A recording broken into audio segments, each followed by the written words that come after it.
Alright, today I'm going to do something a little different. I'm actually going to be talking. You can hear my voice. So, if you watched the last video, you'll notice that I had a time lapse to 0 talking, and I base coded these guys pretty well. Now I think I'm going to do a little bit of more detail work on some of these guys. So I think I'm going to start with some white. And if I can figure out the editing software, we will fast forward a little bit.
Alright, so the process on this is pretty simple and straightforward.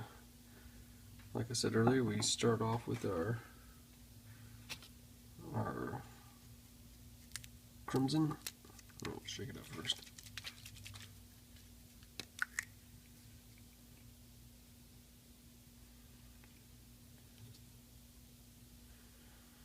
And then just give it a good layer in there.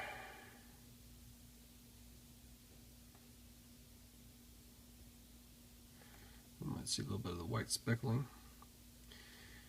Clean that up later, or sometimes I go ahead and put this crimson on top of it just to give it a kind of a splattered look. Doesn't always come out the way I want it to though, so I think I'll just probably going to go back and cover it up. This is pretty basic. Everybody should know how to do a little bit of washing. Make sure your lines are clean. Now, one thing I have not done, which I should be doing, is putting some clear coats on top of this. Protects the paint. As you notice, you can see it. These little tips right here are bare metal now because I did not adequately cover adequately cover the model with a good clear coat. So once I finish all these and they're dry, I'll be back. Alright, so now our crimson is nice and dried up there in all the spots. As you can see, everywhere we sprayed white, we now have a nice shade. Now, to make it look a little more fleshy, a little more buggish, I'm going to go back over it with some bloodletter glaze. And like I said earlier, you really just kind of want to do exactly how the product is called as a glaze. So we just kind of want to hit more of the higher edges rather than just looping it on everywhere. So let's try it out.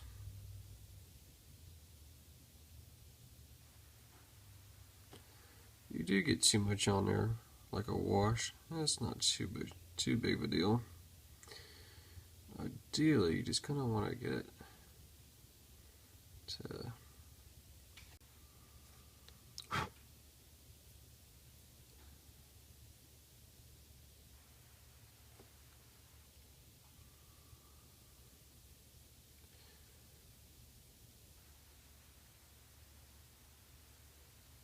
great thing about brushing or airbrushing Tyranids is they're very organic. So if you have a little bit of overspray here and there, it's not too bad. Ideally though, I'd like to go back and clean it up. Doesn't always happen. Alright. And we'll pretty much do this on all of them and we'll be back.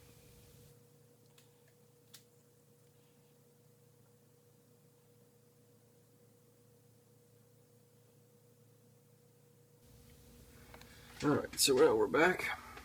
Did a few extra little things like put some yellow details, some eyes. Now we're going to add some teeth. Actually, instead of using like a regular white, I'm using an airbrush white. Whoa, I did not notice this guy's got some gnarly mismold or something there. Figure out what to do with that. Yeah, just kind of go with white. Whiten up the tops of those teeth. Make it look all nice and not trying to go perfectly to the line all the way down. You'll kind of want a little bit of a gum line there.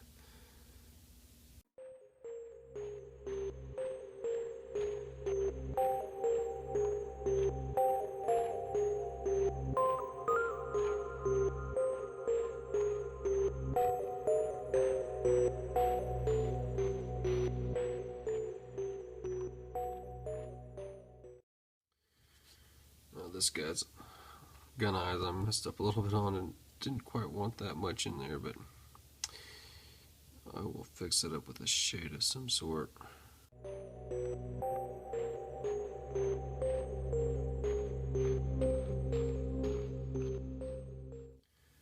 Alright, for the vents, these little vent areas, sometimes I go back in with a lighter brown and spray into them and then do a wash. Other times, like on models these small, I just go in with the Charlberg Crimson.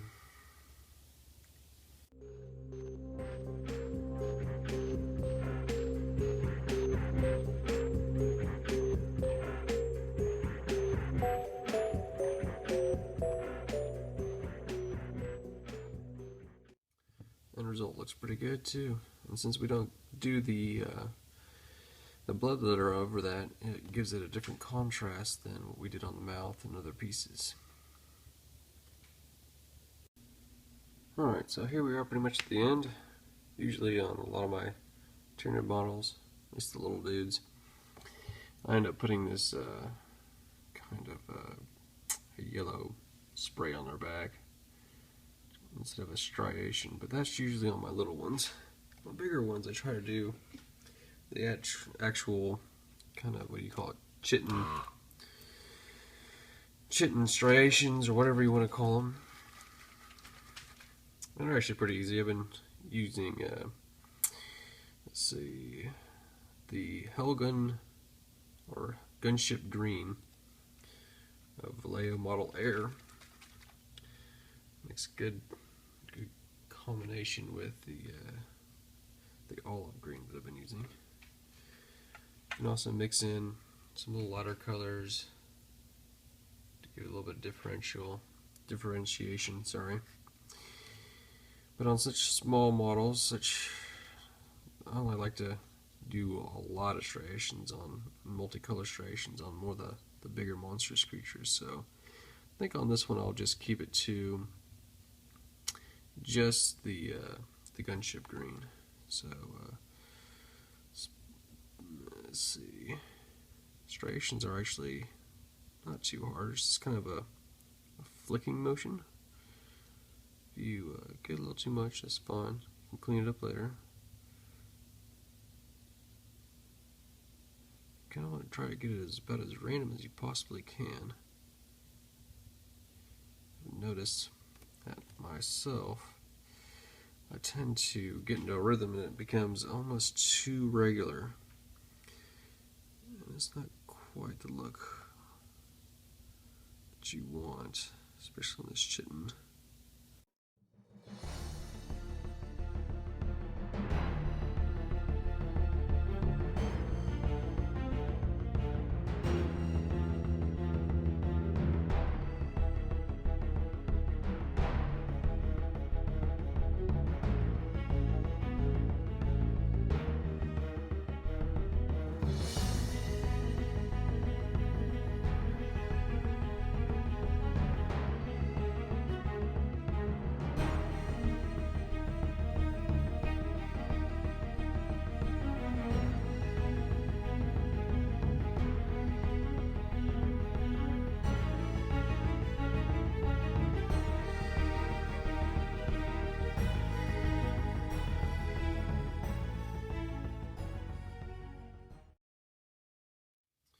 You notice that these older models are a little bit different, so I decided to take this area right here and kind of give them somewhat of a glow effect with the yellow instead of doing too many striations on them. I don't have really the good plates like this newer model has, so let's proceed with a glow effect on it.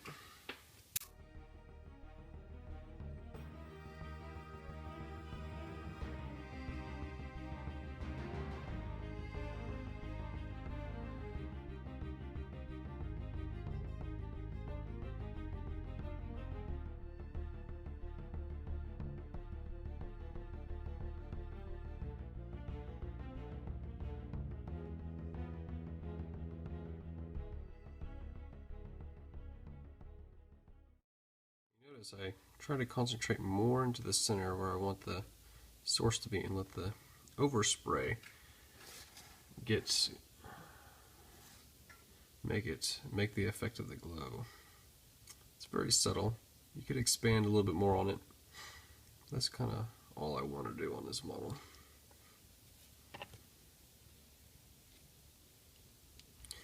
The last step of these will be doing the hard coats, but probably not going to do that on camera because I am running out of battery power. So thanks guys for watching.